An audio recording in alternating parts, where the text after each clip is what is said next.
आषाढी एकादशीला पंढरपूरला जाऊन विठ्ठलाचं दर्शन घेण्यासारखी भाग्याची दुसरी गोष्ट कुठली नाही. पण सगळ्यांनाच हे शक्य होत असं नाही. आषाढी एकादशीला जर तुम्हालाही पंढरपूरला जायला जमलं नसेल तर तुम्ही घरच्या घरीच पांडुरंगाची पूजा करा. त्याचं सुद्धा तुम्हाला पुण्य मिळेल आणि पुण्यापेक्षा सुद्धा जी पूजा तुम्ही कराल त्यातून तुम्हाला समाधान मिळेल, ते अवर्णनीय असेल.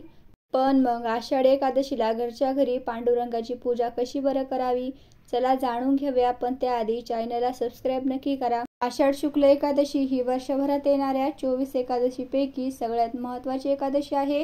या दिवशी भगवान विष्णू 4 महिन्यांसाठी क्षीरसागरामध्ये शेषशैलीवर झोपी जातात अशी मान्यता आहे. भागवत संप्रदायासाठी ही फार मोठी पर्वणी मानली जाते.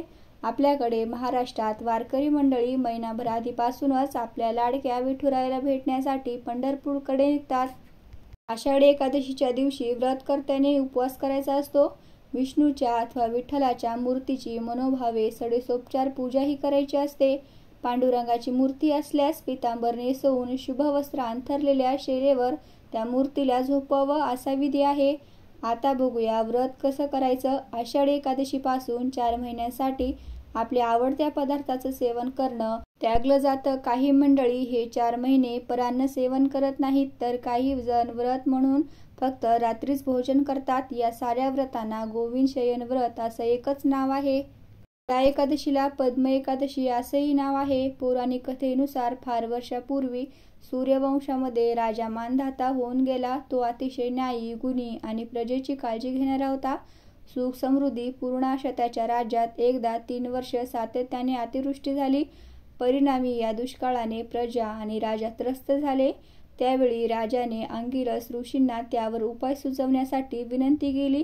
त्यावेळी ऋषींनी त्यांना पद्मा एकादशीचं व्रत करण्यास सांगितलं. राजाने हे व्रत मनोभावे केलं आणि त्यायोगे वरुण राजाने कृपा सुद्धा केली. योग्य वेळी हवी तशी पर्जन्यवृष्टी त्या राजाच्या राज्यामध्ये झाली. मानधाता राजाचे राज्य पुन्हा सुखी, समाधानी आणि आनंदी झाले.